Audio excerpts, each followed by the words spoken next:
العلم هو النور الهادي والمفتاح لكل الخير من يريد الله به خيرا.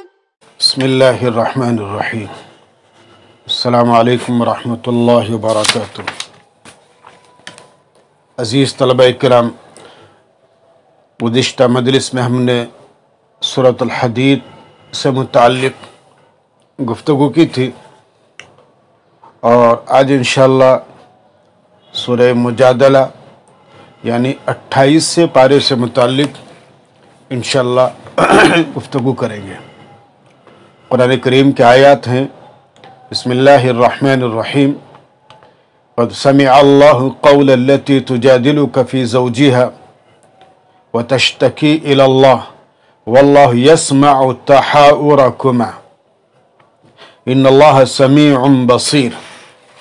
یہ ابتدائی آیات ہیں.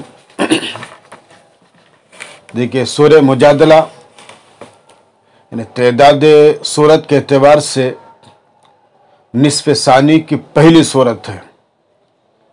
جو قرآن کریم میں کل 114 سورتیں ہیں، یہ 98 سورت ہے، 98ویں سورت ہے.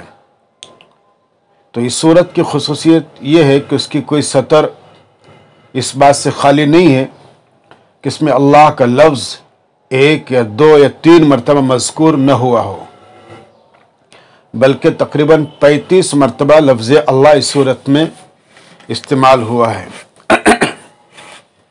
اور الفاظ تقریباً جانے پہچانے ہیں، یعنی کہ مشکل نہیں ہے. اور جہاں پر آپ کو معلوم ہے کہ جب ماضی پر قد داخل ہوتا ہے تو وہاں پر تحقیق کے معنی استعمال ہوتے ہیں. قد سمع اللہ یعنی تحقیق کے تاکید کے لیے تاکید کے معنی کیے جاتے ہیں. تو سمع یہاں پر اجابہ کے معنی میں، سمع اللہ معنی اجاب اللہ. فی زوجہا ای فی شأن زوجہا، ان کے شوہر کے معاملے کے بارے میں. تو اس طرح سے یہ آیت اپنے اندر ایک اہمیت رکھتی ہے. قرآن کریم کی ان آیتوں سے متعلق ایک مختصر شان نزول ہے جو تقریباً عزیز طلبہ آپ ہدایہ اور دیگر فقہ کی کتابوں میں ترجمہ قرآن کے اندر آپ نے تقریباً پڑھائی ہے. یہ یعنی زہار کے مسئلے میں یہ آیت خاص طور پر پڑھی جاتی ہے، لیکن ہم بطور تذکیر اس واقعے کے طرف مختصراً اشارہ کیے دیتے ہیں. دیکھیے، سورت کی ابتدائی آیات کے نزول کا سبب ایک واقعہ ہے، اور احادیث کی روشنی میں واقعے کی تفصیل بہرحال قدر مفصل ہے کہ اس طرح کے خاتون جن کے معاملے میں اس سورت کی ابتدائی آیت نازل ہوئی ہیں، یہ قبیلہ خزرج کی خولہ بنت ثعلبہ تھی. خولہ بنت ثعلبہ، اور ان کے شوہر حضرت اوس بن صامت انصاری رضی اللہ عنہ. یہ قبیلہ اوس کے سردار حضرت عبادہ بن صامت کے بھائی تھے. اس واقعے کی تفصیل میں گرچہ جیسے ابھی ہم نے آپ کو بتلایا کہ فروعی اختلافات بہت ہیں، مگر قانونی اور اصولی باتوں میں اتفاق ہے. خلاصہ یہ ہے کہ حضرت اوس بن صامت بڑھاپے میں کچھ چڑچڑے سے ہو گئے تھے، اور بعض روایت سے معلوم ہوتا ہے کہ ان کے اندر کچھ جنون سی کیفیت ہو گئی تھی، جس کے لیے راویوں نے کان بہ لمم کے الفاظ استعمال کیے ہیں. لفظ لمم کے معنی دیوانگی کے نہیں ہے، بلکہ اسی کچھ کیفیت کے معنی ہیں. اس طرح کی کچھ کیفیت جس کو ہم اردو زبان میں غصے میں پاگل ہو جانا کے تعبیر سے آپ کے موسوم کرتے ہیں. حضرت ابن عباس رضی اللہ تعالیٰ عنہ کی روایت کے مطابق اسلام میں زہار کا یہ پہلا واقعہ ہے. اس واقعے کی وجہ صاحب جمل اور ساوی نے بڑی شرح و بستہ کے ساتھ بیان کی ہے. ہم اس کو مختصراً یہاں پر پیش کرنے کی کوشش کریں گے۔ تو واقعے کی تفصیل کچھ اس طرح ہے کہ ایک روز حضرت اوس بن صامت گھر میں داخل ہوئے، ان کی بیوی نماز پڑھ رہی تھی اور تھی بہرحال بہت شکیل اور جمیل۔ حضرت اوس نے ان کو سجدے میں دیکھا اور پھر دل میں خواہش ہوئی۔ جب حضرت خولہ نماز سے فارغ ہوئی تو حضرت اوس نے ان سے جماع کی خواہش ظاہر کی۔ حضرت خولہ نے انکار کر دیا، جس پر حضرت اوس کو غصہ آ گیا اور غصے کی حالت میں ان کے منہ سے نکل گیا کہ انت علیہ کظہر امی۔ بچوں یاد رکھو، یہ جو تفصیل ہم آپ کے سامنے پیش کرنے جا رہے ہیں یہ کئی تفاسیر سے ماخوذ ہے، اور جس کو صاحب جلالین نے آپ کے اور جلالین کے شراح نے، جس میں خاص طور پر جناب حضرت مولانا محمد جمال صاحب بلند شہری رحمۃ اللہ علیہ بھی شامل ہیں۔ ان کی جو کتاب ہے جمالین شرح جلالین، اس سے ماخوذ ہے یہ واقعہ۔ اور پھر جب ایک واقعہ ایک تفسیر کتاب میں مذکور ہوتا ہے تو تقریباً تمام تفاسیر میں قدر اختلاف اس طرح کے واقعات بیان کیے ہی جاتے ہیں۔ تو حضرت اوس نے اپنی بیوی سے کہا انت علیہ کظہر امی، یہ الفاظ ان کے زبان سے نکل گئے۔ اب اس مسئلے کا حکم معلوم کرنے کے لیے حضرت خولہ اللہ کے نبی صلی اللہ علیہ وسلم کی خدمت میں حاضر ہوئی اور سارا واقعہ آپ سے بیان کیا۔ اس وقت تک اس خاص مسئلے کے متعلق اللہ کے نبی صلی اللہ علیہ وسلم پر کوئی وحی نازل نہیں ہوئی تھی، اس لیے آپ نے قول مشہور یا سابق دستور کے موافق سے فرمایا ما اراک الا قد حرمت علیہ، ان میری رائے میں تم اپنے شوہر پر حرام ہو گئی ہو۔ یہ سن کر جناب من واویلا کرنے لگی، رونے دھونے لگی کہ میری جوانی شوہر کی خدمت میں ختم ہو گئی، اب بڑھاپے میں انہوں نے مجھ سے یہ معاملہ کیا، اب میں کہاں جاؤں، میرے بچوں کا گزران کیسے ہوگا، یہ سب کہنے لگی۔ بار بار انہوں نے حضور سے عرض کیا کہ انہوں نے طلاق کے الفاظ تو نہیں کہے ہیں، تو پھر طلاق کیسے پڑیں گے؟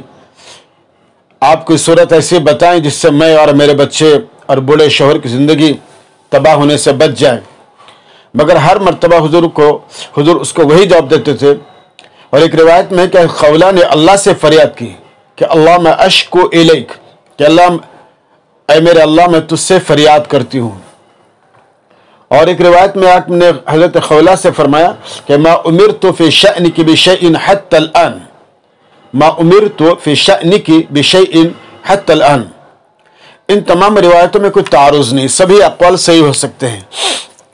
حضرت خولہ نے بار بار اپنی بات دہرائی اور کوئی صورت نکالنے پر اصرار کیا، اسی کو قرآن کریم یہاں پر تجادلو کے لفظ سے تعبیر کیا ہے۔ حضرت خولہ اصرار کرتے رہی اور آپ صلی اللہ علیہ وسلم ایک ہی جواب دیتے رہے۔ حضرت عائشہ رضی اللہ تعالیٰ عنہ فرماتی ہیں کہ میں اس وقت آپ صلی اللہ علیہ وسلم کا سر مبارک دھو رہی تھی اور خولہ اپنی بات دہرا رہی تھی۔ آخر کار مجھے کہنا پڑا کہ اپنی بات کو مختصر کرو۔ اتنے میں آپ صلی اللہ علیہ وسلم پر وحی کے نزول کی کیفیت طاری ہو گئی اور اس سورت کی ابتدائی آیتیں نازل ہوئی۔ اس کے بعد آپ صلی اللہ علیہ وسلم نے ان سے فرمایا، اور ایک روایت میں ہے کہ ان کے شوہر کو بلا کے فرمایا کہ ایک غلام آزاد کرنا۔ انہوں نے اس سے معذوری ظاہر کی تو فرمایا 2 مہینے کے لگاتار روزے رکھ لو۔ انہوں نے عرض کیا کہ اوس کا حال تو یہ ہے کہ دن میں اگر 2-3 مرتبہ کھا پیے نہیں تو ان کی بینائی جواب دینے لگتی ہے، تو آپ نے فرمایا 60 مسکینوں کا کھانا کھلانا ہوگا۔ تو انہوں نے کہا کہ وہ اتنی مقدرت نہیں رکھتے اللہ کہ آپ مدد فرمائیں۔ تو آپ نے کچھ غلہ دے دیا، آپ نے ان کو کچھ غلہ دے دیا اور فرمایا دوسرے لوگوں نے بھی کچھ جمع کر دیا ہے، اور ایک روایت میں آپ نے بیت المال سے ان کی مدد فرمائی۔ اس طرح فطرے کی مقدار دے کر کفارہ ادا کیا گیا۔ اور یہ تمام تفصیل جو ہم نے آپ کو سنائی ہے تو صاحب مظہری نے بھی یہ لکھی ہے، تقریباً معارف القرآن یہ لکھی ہے، اور دیگر تفسیر کی کتابوں نے یہی لکھی ہے. جیسے ابھی ہم نے آپ سے کہا کہ ہر ایک کا اسلوب اور طریقہ مختلف رہا ہے، لیکن جو بات ہے وہ بہرحال ایک جیسی ہے، گرچہ انداز بیان مختلف ہیں. تو یہ آپ کا زہار اس کا مسئلہ. اور اس کے بعد پھر قرآن کریم کی آیت ہے کہ والذین یظاہرون من نسائہم ثم یعودون لما قالوا. لما قالوا میں لام عن کے معنی میں ہے، ای عن عما قالوا، اور ما مصدریہ کا مطلب یہ ہے کہ اپنے قول سے رجوع کرتے ہیں. اس آیت سے یہ قاعدہ مستنبط ہوتا ہے کہ کفارہ کا وجوب بیوی کے ساتھ اختلاط حلال ہونے کی وجہ سے، حلال ہونے کی غرض سے ہے. بیوی کفارے کے بغیر حلال نہ ہوں گی. خود زہار کفارے کی علت نہیں. اس سے یہ مسئلہ بھی نکلتا ہے کہ اگر کسی شخص نے اپنی بیوی سے زہار کر لیا اور وہ اس سے اختلاط کے خواہش مند نہیں تو کفارہ لازم نہیں. البتہ بیوی کے حق تلفی ناجائز ہے. اگر وہ مطالبہ کرے تو کفارہ ادا کر کے اختلاط کرنا یا پھر طلاق دے کر آزاد کرنا واجب ہے. اگر شوہر خود نہ کرے تو بیوی حاکم کی طرف مراجعات کر کے شوہر کو اس پر مجبور کر سکتی ہے. یہ تلخیص ہے معارف القرآن کی. اور اس اعتبار سے ان آیات کے ذیل میں بہت سے مسائل کا استنباط کیا ہے فقہا نے، اور انشاءاللہ آپ تفسیر کی دیگر کتابوں میں انشاءاللہ اس کو آپ پڑھیں گے. دیکھیے خولہ بنت ثعلبہ صحابہ کی نظر میں، اس لیے کہ بہرحال یہ صحابیہ تھی، اور ان صحابیہ کی فریاد کا بارگاہ الہی میں مسموع ہونا، بات ان کے سنے جانا، اور فوراً ہی ان کی فریاد کو سن کر زبان مبارک صلی اللہ علیہ وسلم سے اس واقعے کا اظہار کرنا، اللہ کی طرف سے وحی کا نازل ہونا بہرحال ایک قدر منزلت کی بات تھی، جس کی وجہ سے صحابہ کرام میں ان صحابیہ کی ایک خاص قدر منزلت تھی. ابن عبد البر نے استیعاب میں قتادہ کی روایت نقل کی ہے کہ یہ خاتون راستے میں ایک روز حضرت عمر رضی اللہ تعالیٰ عنہ کو ملی تو آپ نے ان کو سلام کیا. حضرت عمر نے یہ سلام کا جواب دینے کے بعد کہنے لگی، اوہو اے عمر، ایک وقت تھا جب میں نے تم کو بازار عکاظ میں دیکھا تھا، اس وقت تم عمیر کہلاتے تھے، لاٹھی ہاتھ میں لیے بکریاں چراتے پھرتے تھے. پھر کچھ زیادہ مدت نہ گزری تھی کہ تم عمر کہنے لگے. پھر ایک وقت آئے کہ تم امیر المومنین کہے جانے لگے. ذرا رعیت کے معاملے میں اللہ سے ڈرتے رہو. یاد رکھو جو اللہ کی وعید سے ڈرتا ہے اس کے لیے دور کا آدمی بھی رشتہ دار کی طرح ہوتا ہے، اور جب موت سے ڈرتا ہے اس کے حق میں اندیشہ ہے کہ وہ اسی چیز کو کھو دیں گا جسے وہ پہچانا چاہتا ہے، جسے وہ بچانا چاہتا ہے. اس پر ایک صاحب حضرت عمر کے ساتھ تھے تو انہوں نے بولا کہ اے عورت، تو نے امیر المومنین کے ساتھ زبان کو بہت دراز کی ہے، بس کر. تو حضرت عمر رضی اللہ تعالیٰ نے فوراً فرمایا کہ نہیں، انہیں کہنے دو. جانتے بھی یہ کون عورت ہے؟ ان کی بات تو 7 آسمانوں کے اوپر سنی گئی. حضرت عمر کو تو بدرجہ اولا سننی چاہیے.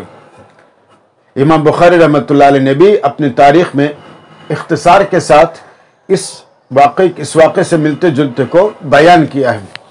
بہرحال حضرت خولہ کا ایک مقام تھا اور براہ راست اللہ کی بارگاہ میں انہوں نے شکوہ کیا، اللہ نے سنا، اور پھر وحی کے جو الفاظ نازل ہوئے اللہ کے نبی صلی اللہ علیہ وسلم نے اس کے مطابق فیصلہ کیا. اس سے اندازہ ہوتا ہے بچوں کہ اللہ کے نبی علیہ السلام اپنی جانب سے کچھ نہیں کہتے تھے جب تک کہ اللہ کی طرف سے وحی نازل نہ ہو جائے. وما ينطق عن الهوى ان هو الا وحی یوحى. اور پھر ان صحابیہ کا اللہ کی نظر میں اتنا بڑا ہونا، ظاہر ہے کہ نیک خاتون تھی اور صحابیہ تھی تو نیک ہونے میں سوال ہی نہیں پیدا ہوتا، لیکن اللہ کے بارگاہ میں ان کو بہرحال مقبولیت حاصل تھی. اس کے بعد پھر قرآن کریم کی آیات ہیں کہ الم تر ان اللہ یعلم ما فی السماوات و ما فی الارض، یہ آیات ان سے متعلق انشاءاللہ ہم دوسری مجلس میں انشاءاللہ گفتگو کریں گے۔ والسلام علیکم ورحمۃ اللہ وبرکاتہ۔ السلام عليكم، لا تنسوا الاعجاب بالفيديو والاشتراك في القناة تشجيعا لنا لنستمر بنشر المزيد إن شاء الله.